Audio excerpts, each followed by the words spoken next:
बिस्मिल्लाहिर्रहमानिर्रहीम। एजाज अफजल साहब उस बेंच का हिस्सा थे जिन्होंने मियां नवाज शरीफ साहब को पहले तो नाअहली से बचाया, JIT बनाई गई और उसके बाद जो बेंच बना उसमें एजाज अफजल साहब भी शामिल थे, जिसमें मियां नवाज शरीफ को ताहयात नाअहल करार दे दिया गया था। जब पहले फैसला आया था 5 जज बैठे थे, उनमें से 2 जजेस की तरफ से जो बाद में चीफ जस्टिस भी बने, आसफ सईद खान खोसा और गुलजार अहमद, उन्होंने कहा कि नवाज शरीफ नाअहल हैं, इस बुनियाद पर उनको नाअहल करार दिया जाता है। लेकिन 3 जजों की तरफ से, जिनमें एजाजुल हसन थे, एजाज अफजल थे और अजमत सईद साहब थे, इनकी तरफ से कहा गया कि नहीं, मामला JIT में जाना चाहिए। JIT के बाद हम देखेंगे कि नवाज शरीफ की नाअहलियत बनती है या नहीं बनती। उसके बाद JIT बनी। JIT के बाद सुप्रीम कोर्ट के 5 जज बैठते हैं, जिनकी तरफ से मियां नवाज शरीफ को ताहयात नाअहल करार दे दिया गया। आज कई साल के बाद एजाज अफजल साहब इंटरव्यू देते हैं। उनका इंटरव्यू क्यों किया गया? मौजूदा सूरत हाल में इस इंटरव्यू का किस को फ़ायदा होगा? मियां नवाज शरीफ को पाकिस्तान लाने के लिए और उनकी नाअहलियत ख़त्म करवाने के लिए हर कोशिश की जा रही है। एजाज अफजल साहब ने जो इंटरव्यू दिया है उसमें वॉल्यूम 10 के बारे में ये कहा जा रहा था कि वॉल्यूम 10 में पाकिस्तान के साथ शरीफ फैमिली की मुल्क दुश्मनी के सबूत हैं। इसके अलावा भी वॉल्यूम 10 में बहुत कुछ है जो मियां नवाज शरीफ साहब को ज़लील व ख़ार करके रख देगा। वैसे तो अब भी वो कोई आला मर्तबा नहीं रखते, लेकिन वॉल्यूम 10 के हवाले से यही कुछ कहा जा रहा था। एजाज अफजल ने बताया है कि वॉल्यूम 10 में क्या है। उन्होंने कैलबरी फाउंड के हवाले से भी बात की। उन्होंने जिस तरह से JIT व्हाट्सएप पर बनी थी उसकी भी बात की। उस फैसले पर शरीफ ख़ानदान की तरफ से और उनके हामियों की जानिब से बड़ी तनकीद की जा रही है। एजाज अफजल साहब ने इस इंटरव्यू में जो ARY को दिया गया है उनमें कई चीज़ें उन्होंने क्लियर की हैं, लेकिन उनकी तरफ से एक फ़िक्रा जो कहा गया कि नवाज शरीफ की ताहयात नाअहलियत नहीं बनती, अगर बाकी लोग 3 साल के बाद अहल हो जाते हैं तो फिर नवाज शरीफ को भी हो जाना चाहिए। ये सारे इस माहौल को देखते हुए, इस तनाज़र में, इस एक फ़िक्रे को देखते हुए कुछ लोगों की तरफ से ये भी कहा जा रहा है कि एजाज अफजल साहब को इस्तेमाल किया गया है, उनको लॉन्च किया गया है। मैं वैसे ऐसा नहीं समझता कि उनको लॉन्च किया गया है या मियां नवाज शरीफ की हमायत में वो सामने आए हैं। उनसे एक इंटरव्यू किया गया जिस दौरान ये सवाल ही पूछ लिया गया तो उन्होंने अपनी राय का इजहार कर दिया। वो कहते हैं कि 3 साल में नाअहलियत नवाज शरीफ की ख़त्म हो जानी चाहिए, लेकिन उस वक्त उन्होंने अपने फ़ैसले में इख्तलाफी नोट क्यों नहीं लिखा था? ये बहुत बड़ा सवाल है। अब आ जाते हैं एजाज अफजल साहब के इंटरव्यू की तरफ जो ARY को दिया गया है, उसमें वो क्या कहते हैं। वॉल्यूम 10 में शरीफ ख़ानदान के मुख्तलिफ ममालिक में माली मामलात के सबूत हैं। इसमें रियासत के ख़िलाफ़ वाली कोई बात नहीं है। उनका कहना था कि व्हाट्सएप JIT को खामखा उछाला गया। हमने JIT के लिए हुकूमत से नाम मांगे तो कुछ नाम भेजे गए। जब इन नामों को चेक किया गया तो उनकी दयानतदारी पर बहुत सवालात थे। फिर रजिस्ट्रार ने रूटीन में चेयरमैन SCCP को व्हाट्सएप पर नए नाम देने का मैसेज किया। जस्टिस एजाज अफजल ने मज़ीद कहा कि नए नाम तो आ गए, लेकिन हमने देखा इसी चेयरमैन ने सीक्रेट मामला हुकूमत को बता दिया। इस पर मैंने ऑब्जर्वेशन दी कि ये तो हुकूमत के ज़ेर असर हैं, तो हम किस तरह इनका एतबार कर सकते हैं। रजिस्ट्रार को तहरीरी तौर पर भी नाम मांगने चाहिए थे, लेकिन उन्होंने रूटीन में व्हाट्सएप कर दिया। एजाज अफजल मजीद कहते हैं कि जस्टिस खोसा और जस्टिस गुलजार ने पनामा के पहले फैसले में ही नवाज शरीफ को कसूरवार ठहरा दिया। इन दोनों जजेस ने कहा कि नवाज शरीफ की असम्बली में तकरीर और कतरी ख़त सब कुछ गलत।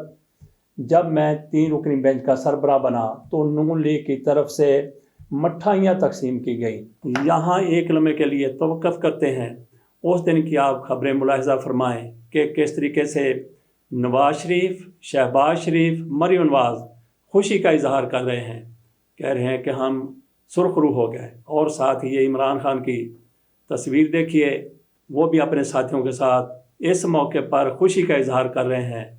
इमरान खान ने उस मौके पर कहा था कि नून लीग को पता ही नहीं है कि इनके साथ क्या होने वाला है। ये खुशी का ऐसे इजहार कर रहे हैं और इमरान खान की वो बात दुरुस्त साबित हुई। अब आगे चलते हैं। اعجاز افضل کہتے ہیں کہ دوران سماعت اقامہ اور کمپنی سے معاہدہ سامنے آیا جسے وکلاء نے تسلیم کر لیا۔ تنخواہ نواز شریف کے اکاؤنٹ میں آتی رہی لیکن اس کو ظاہر نہیں کیا گیا۔ قانون کہتا ہے کہ کاغذات جمع کراتے وقت پچھلے سال جون تک اثاثے ظاہر کرنے ہیں۔ تنخواہ جنوری 2013 میں واپس کی گئی مگر جون 2012 کو تنخواہ لے رہے تھے جو ظاہر نہیں کی گئی۔ اعجاز افضل کے مطابق یہ بھی نہیں کہا گیا کہ تنخواہ ظاہر کرنا بھول گئے تھے۔ اگر یہ کہتے بھول گئے تھے تو پھر معاملے کو دیکھا جا سکتا تھا۔ میں کسی کی بھی ساری زندگی کے لیے نااہلی کے خلاف ہوں۔ قطری خط ایک مفروضہ تھا جس کو نواز شریف ثابت نہ کر سکے۔ جب وہ اصل دستاویزات JIT نے لے لی تو معاملہ کھلا۔ 2006 میں تو کیلبری فونڈ کمرشل ہی نہیں تھا۔ مریم نواز نے دستاویزات کو جعلی کہا تو معاملہ متنازع ہونے پر ہم نے اسے چھوڑ دیا۔ اسی دوران اقامہ سامنے آ گیا اور اس میں ایک معاہدہ اور کمپنی آ گئی۔ نواز شریف کو بورڈ آف گورنر کا چیئرمین بنا کر ان کی 10,000 درہم تنخواہ مقرر کی گئی۔ اعجاز افضل کہتے ہیں کہ 2006 سے شروع یہ تنخواہ جنوری 2013 تک نواز شریف کے اکاؤنٹ میں جاتی رہی۔ نواز شریف کے وکلاء خواجہ حارث اور سلمان اکرم سے پوچھا گیا تو دونوں نے اس بات کو تسلیم کر لیا۔ تنخواہ نکلوائی نہیں گئی لیکن نکلوانے کا اختیار رکھتے تھے اور وہ انہی کی ملکیت تھی۔ اگر یہ نواز شریف کی ملکیت تھی تو بیٹے کو لاکھوں درہم کیسے واپس کر دیے؟ ہم نے یہ مستقبل کی تنخواہ کی بات نہیں بلکہ 6.5 سال یہ تنخواہ لیتے رہے۔ قانون کہتا ہے کاغذات جمع کراتے وقت پچھلے سال جون تک کے اثاثے ظاہر کرنے ہیں۔ نور گامے کو اثاثے چھپانے پر سزا ہو سکتی ہے تو نواز شریف کو کیوں نہیں؟ زیادتی کرنے والے مجرم کو سزا کے 3 سال بعد انتخابات لڑنے کی اجازت ہے تو ان کو کیوں نہیں؟ جی تو یہ اعجاز افضل صاحب سارا کچھ کہہ رہے ہیں۔ اعجاز افضل صاحب کی طرف سے یہ کہا گیا کہ میاں نواز شریف صاحب 6.5 سال تک تنخواہ وصول کرتے رہے۔ کتنی تنخواہ وصول کرتے تھے؟ 10,000 درہم ایک مہینے کی۔ انہوں نے کتنے مہینے تنخواہ وصول کی؟ 12 کو ضرب دے لیں 6 پر 78 اور اس میں 6 مہینے مزید کتنے بن گئے؟ 84۔ ہم 78 پر اکتفا کرتے ہیں۔ 78 مہینوں کی تنخواہ 10,000 درہم فی مہینہ کتنے بن گئے؟ آج درہم 78 روپے کا ہے، اس کو ضرب دے لیں تو یہ 6 کروڑ روپے سے زیادہ بنتے ہیں۔ میاں نواز شریف صاحب نے اپنے بیٹے کی کمپنی سے 6 کروڑ روپے وصول کیے، ان کو کہیں پہ ظاہر نہیں کیا گیا تو ان کی پھر نااہلیت تو بنتی تھی۔ کتنی؟